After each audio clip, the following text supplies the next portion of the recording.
আসসালামু আলাইকুম। সকলে কেমন আছেন? আশা করি সকলেই ভালো আছেন। তো আপনাদের মাঝে আবারও আমি একটি কাজ নিয়ে আসলাম।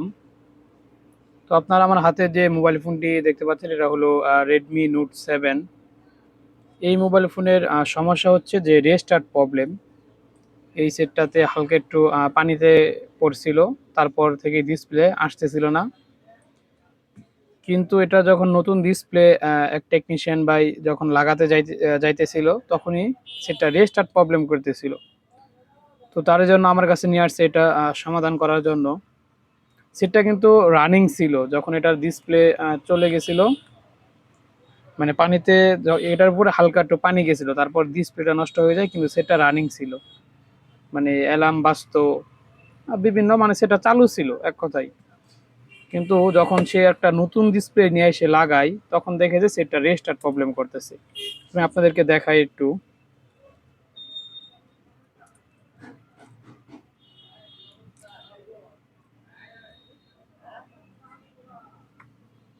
তো আমি এলসিডিটাকে লাগিয়ে নিই আগে। ওকে, দেখেন এখানে কিন্তু লেখা আছে রেডমি। এই লেখাটা যখন সেকেন্ড লোগোতে যাবে তখনই রেস্টার্ট প্রবলেম করবে। দেখেন আমাদের এই যে সেকেন্ড লোগো চলে আসছে।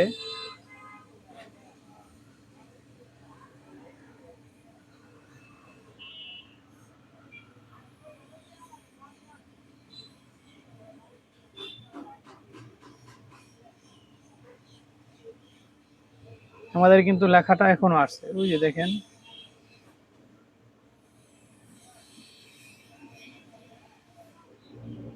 তো দেখেন লেখাটা কিন্তু চলে যেয়ে এই যে আবার রেডমি লেখা চলে আসছে।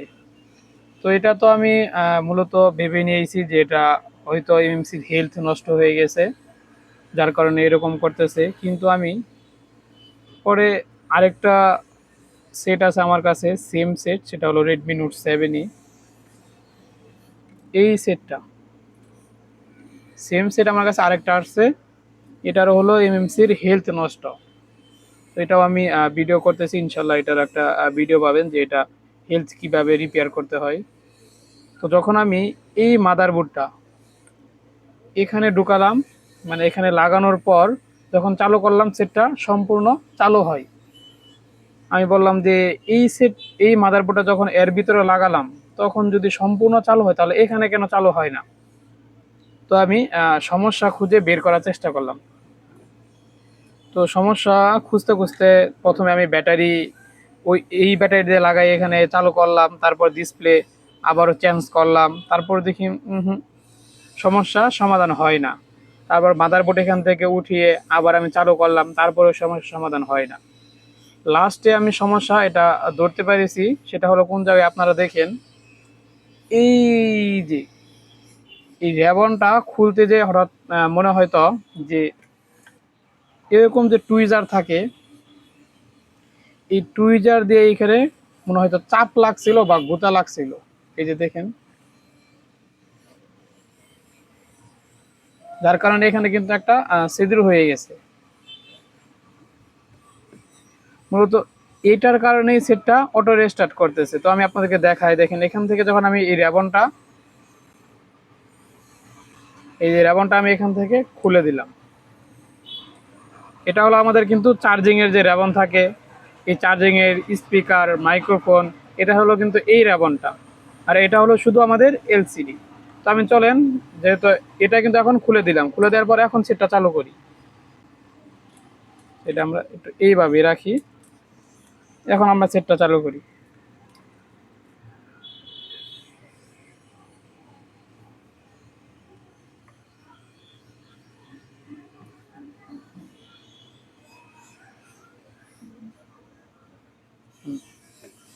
আপনারা এখন একটু লক্ষ্য করেন, দেখেন আমাদের রেডমি লেখা চলে আসছে। এখন দেখি আমরা যে আমাদের সেটটা সম্পূর্ণ চালু হয় কিনা। এই যে আমাদের সেকেন্ড লোগো চলে আসছে।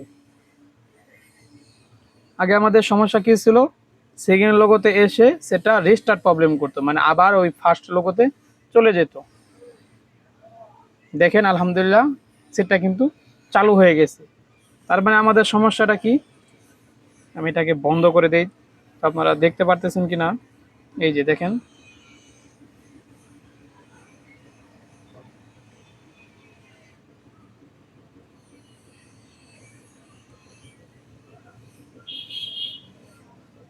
সেটা power button volume up button press করা লাগবে, যার কারণে ডিসপ্লেতে একটা আসছে পকেট মোড।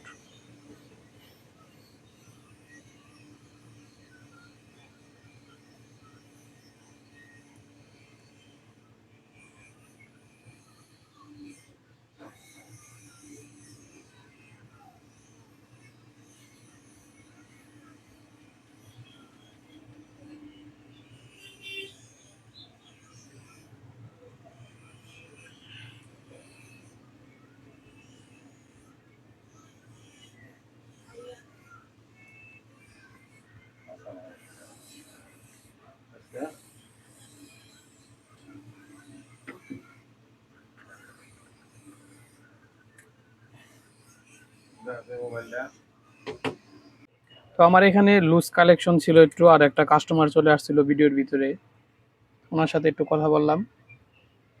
এখন আমি আপনাদেরকে আবারও দেখাই। আমি ব্রাইটনেসটা একটু বেশি দিতে চাইছিলাম, এখানে পকেট মোডের অপশনটা চলে আসছিল, আর এটার ভলিউম যে আপ বাটনটা আছে এটা কাজ করে না, যার কারণে এখানে বারে বারে চাপ দেওয়ার কারণে এখানে হালকা একটু নড়ে সেটা বন্ধ হয়ে গেছিল, ডিসপ্লে চলে গেছিল। যাই হোক, আমি আপনাদেরকে এমনিতেই বুঝাই। এই যে দেখেন সেটটা কিন্তু সম্পূর্ণ চালু হয়ে গেছে। আমাদের সমস্যাটা কি ছিল আমি আপনাদেরকে এটা একটু খুলেই দেখাই। এখানে লক্ষ্য করেন, এই যে ছোট্ট একটা যে স্মৃতি দেখা যায়, এইটা এটাই মূলত আমাদের মেন সমস্যা। এই যে দেখেন, তো আমরা এটাকে এখন রিপেয়ার করব, না হয় এগুলার এবং কিনতে পাওয়া যায়, এটাকে আমরা চেঞ্জ করে দেব। তো ছোট্ট জিনিস থেকেও কিন্তু মোবাইলের বড় ধরনের সমস্যা হতে পারে। তাই আমরা বড় কাজ করার আগে এটা কিন্তু আমি ডাইরেক্টলি চাইলে ইএমসি উঠাতে পারতাম, কিন্তু না উঠে আমার কাছে যেহেতু একটা সেম সেট ছিল, দেখেন আমি চিন্তা করলাম যে এই মাদারবোর্ডটা এখানে একটু লাগিয়ে দেখি যে মাদারবোর্ড থেকে সমস্যা নাকি অন্য কোথাও সমস্যা আছে। এটা আমি শিওর হওয়ার জন্য যেন লাগিয়েছে এখানে, তখনই কিন্তু আমি সমস্যা বুঝতে পেরেছি যে আমাদের মূলত এটার মাদারবোর্ডের সমস্যা না, এটা সমস্যা অন্য কোথাও আছে। হয় বডি শর্ট হয়ে গেছে, বডিতে লাগা অনেক সময় কিন্তু এই মাদারবোর্ড যখন আমরা বডিতে বসাই তখন কিন্তু এই বডি থেকেও কিন্তু শর্ট হয়ে যায়। তারপর আমি স্টেপ বাই স্টেপ একটা একটা করে চেঞ্জ করার পর এই যে এখান থেকেই সমস্যাটা পেয়েছি। তো যাই হোক, সমস্যা যেহেতু পেয়েছি এখন সমাধান ইজিলি করা যাব। তো আজকে এই পর্যন্ত, ইনশাল্লাহ আবার আপনাদের সাথে অন্য কোনো ভিডিওতে দেখা হবে। সে পর্যন্ত সকলে ভালো থাকুন, সুস্থ থাকুন। আসসালামু আলাইকুম ওয়া রাহমাতুল্লাহি ওয়া বারাকাতুহু।